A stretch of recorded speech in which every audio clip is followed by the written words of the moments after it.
Welcome to our channel the best. நாம் இப்போ பார்க்க போகிறது பிசிபேளாபாத் சாம்பார் சாதம். அதுக்கு முதல்ல மசாலா வறுத்து எடுத்துக்கணும். அது கடாய் வச்சுருக்கேன்.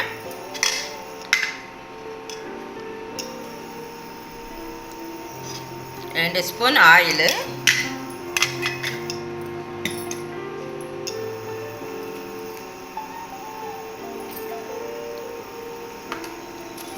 பட்டை,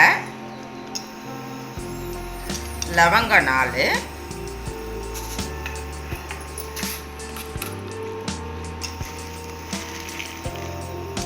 தனியா ஒரு 2-3 ஸ்பூனு, ஒரு 10 மிளகா வச்சுருக்கேன்.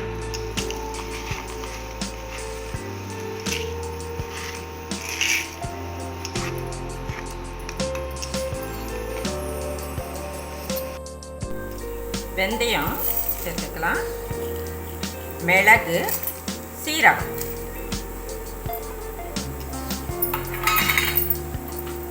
கடலைப்பருப்பு ஒரு ஸ்பூனு, ஒரு அரை ஸ்பூன் அளவுக்கு உளுத்தம்பருப்பு போட்டு வறுத்துக்கணும்.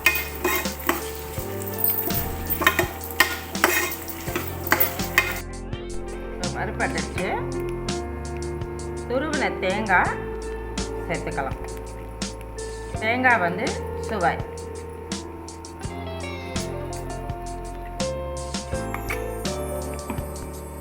தேங்காயும் சேர்த்து தேங்காய் லேசாக வறுத்தா போதும்.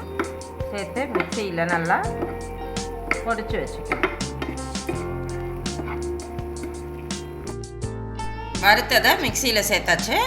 இப்போ இதை பொடியாவோ இல்லை விழுதாவோ அரைச்சி எடுத்துக்கலாம்.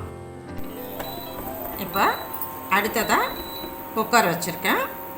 அதில் முதல்ல ஆயில் விட்டுக்கலாம்.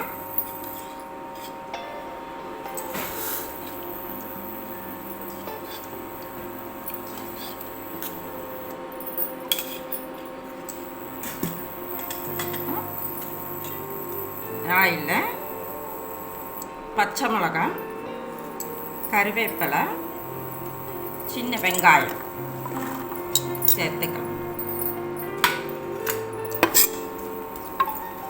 வெங்காயம் கொஞ்சம் வதங்கணும்.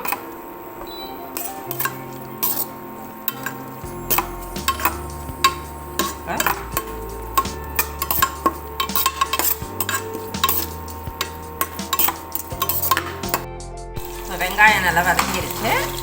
இப்போ காய்கறியெல்லாம் சேர்த்துக்கலாம். அவரைக்காய்,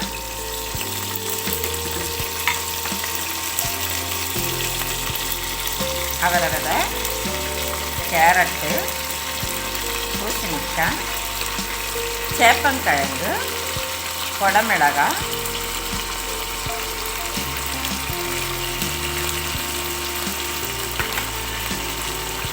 உருளைக்கிழங்கு,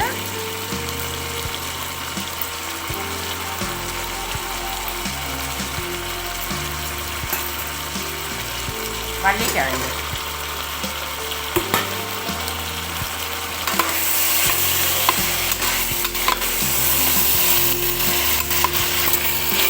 காய்கறியெல்லாம் வதங்கிடுச்சு. இப்போ இதில் மஞ்சப்பொடி சேர்த்துக்கலாம், உப்பு போட்டுக்கலாம்,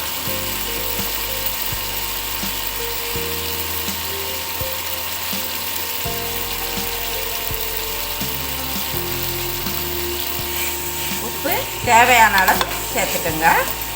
கூட தக்காளியும் சேர்த்துக்கலாம். இது நல்லா வேகணும். தண்ணி சேர்த்து காய்கறியை முதல்ல வேக வச்சுக்கலாம்.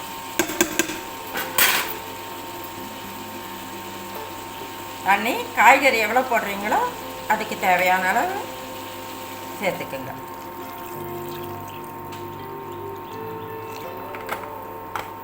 இப்போ குக்கர் மூடிட்டு காயை வேக வச்சு எடுத்துக்கலாம்.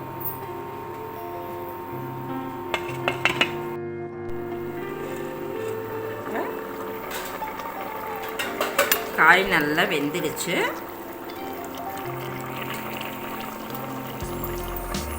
வேக வச்சு மசிச்ச பருப்பு சேர்த்துக்கலாம்.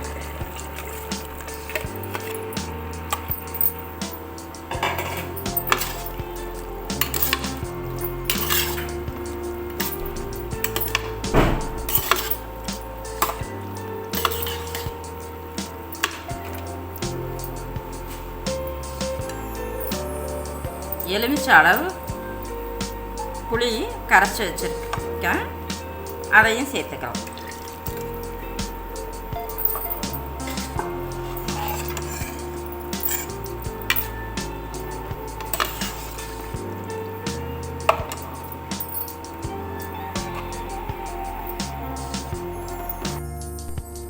புளி பச்சை வாசனை போக கொதிச்சிருச்சு. இப்போ நம்ம வறுத்து அரைச்சி வச்சோம் இல்லைங்களா, பிசிபேளாபாத் சாம்பார் மசாலா, அதை சேர்த்துக்கலாம்.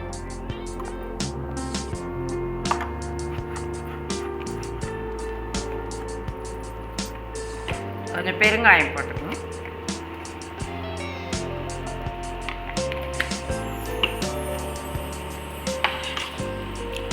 நல்லா கலந்துட்டு ஒரு கொதி வர வச்சுக்கணும். நல்லா கொதிச்சிருச்சு. ஒரு ஸ்பூன் நெய் சேர்த்துக்கலாம்.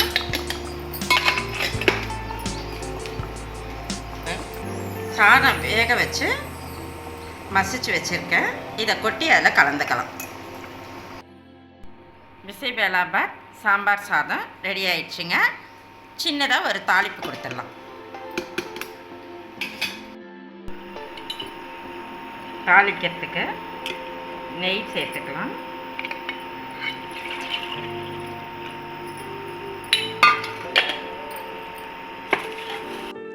நெய் நல்லா சூடேறிடுச்சு. கடுகு, 2 காஞ்ச மிளகாய், கருவேப்பிலை,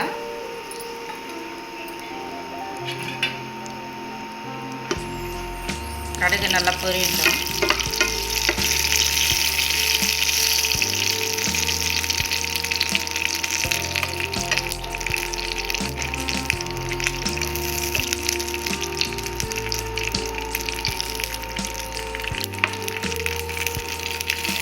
முந்திரி பருப்பு போட்டுக்கலாம்.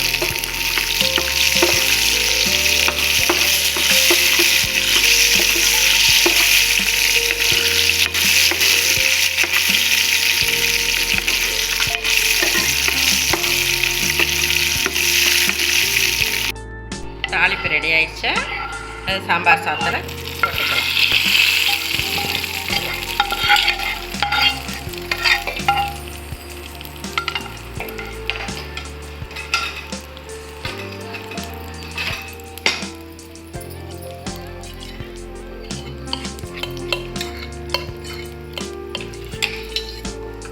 ஒரு ஸ்பூன் நெய் போட்டு